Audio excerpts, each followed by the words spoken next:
Good evening, everyone. Chris Saraga from the 365.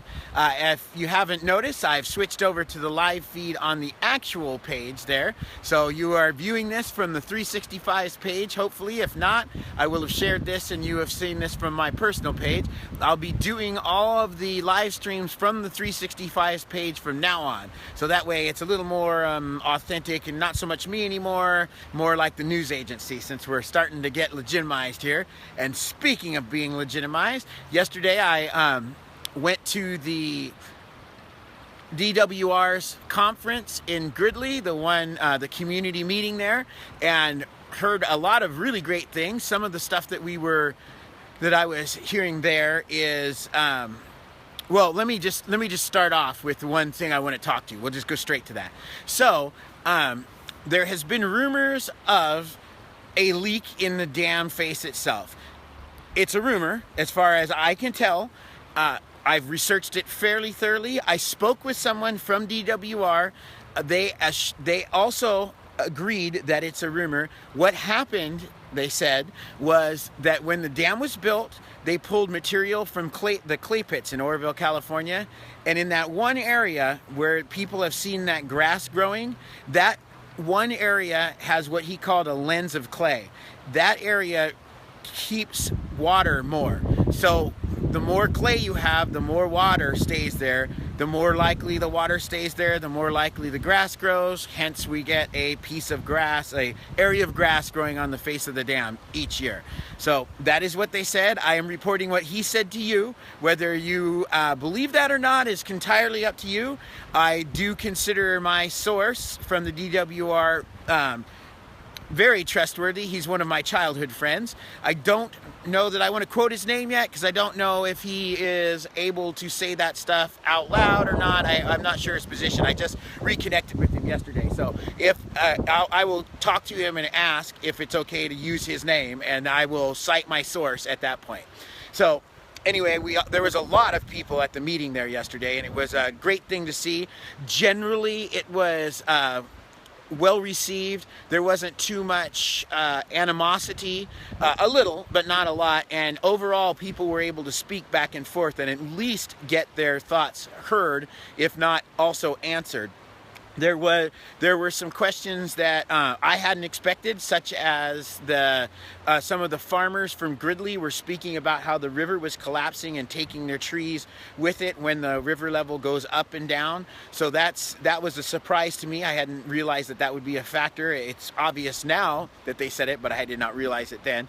That they also were speaking about how that also takes their pumps or floods their lands completely and basically can destroy their crops. So that is definitely something that I was not expecting to see at the meeting. I didn't know that would be part of it. They spoke on how the crisis started, how what their resolution is going to be, their thoughts on how they're going to rebuild the dam, all that stuff. So I posted that video up earlier today. You can see that on the 365 page just down below from this one. And if you have any questions or any thoughts on that, feel free to message me there on the 365. I would like to now, quickly, I'm a little late for a very important engagement. I would like to now just give you a quick river report. So behind me, what you're looking at is the river at 42,000 cubic feet a second. So that's quite a bit of water coming down there. They're doing that to try to make sure that they can clear out the dam. Right now, the lake level is at 842 feet. So that's only 7 feet away from where they were planning on stopping it. That's a piece of great news. It falls right along with what they've been saying the whole time. And also right now, only 22,000 cubic feet per second of water is coming into the reservoir. So they're making good headway on getting it down. So that is what I have for you today. I hope that you enjoyed the report, and that more importantly, that you looked at the video from the DWR meeting in Gridley. That went about 3 hours, so there's a lot of information on there. Feel free to fast forward or whatever.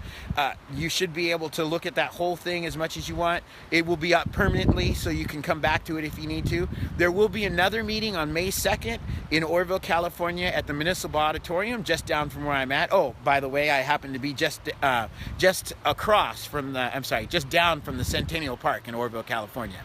So they'll have another meeting there. I will be there. The 365 will stream that live for you guys so you can see that. So be sure to join in when you find it. I will also share it like I will this video to the rest of Facebook. So if you guys have any thoughts on anything else or anything you'd like me to report on and any places you want to go, was unable to fly the drone today. It's kind of windy, so I wanted to wait till tomorrow to try to get some good drone flights in. So I will find a place to go. I've got some pretty good suggestions from some viewers. If you have a place you'd like to see that you haven't seen so far, especially from the air, feel free to message me on that. And as always, thank you for watching. Make sure you like, share, and subscribe. Just up there, right up there, that's the subscribe button for the YouTube channel. Please hit that. It should be up, not on the video, but up the page a little bit on the 365. So make sure that you like, share, and subscribe on on YouTube. Make sure you like the Facebook page and tell everyone about it so we can get the facts out to everybody. I've tried to stay very neutral in all this, and I will continue to do so. I'm on day 77 today, so it's got a long way to go, and I hope to develop the relationship with all you guys as we go along here. Thank you very much, and I will see you guys all tomorrow. Bye-bye.